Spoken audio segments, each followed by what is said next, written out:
encontramos una forma de juego que está resultando, así que terminar de la mejor manera el torneo va a ser importante para encarar el otro torneo de la mejor manera. ¿Se imaginaban este término por cómo se empezó, digo? Bueno, creo que con la venida del profe cambió el esquema de juego.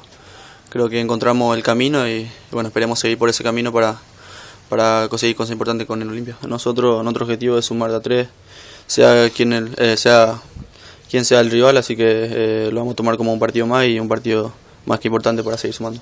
Enfrentarle a Cerro, enfrentarle a Guaraní, Olimpia, para los clubes chicos o para cualquiera, siempre una motivación extra. Bueno, muchos jugadores dicen que siempre que el incentivo sea para ir a más, está bien, no para ir a menos. Totalmente, claro. Creo que nadie va a entrar para ir a menos. Creo que todos entramos para hacer bien nuestro trabajo y lograr el objetivo que es ganar el partido.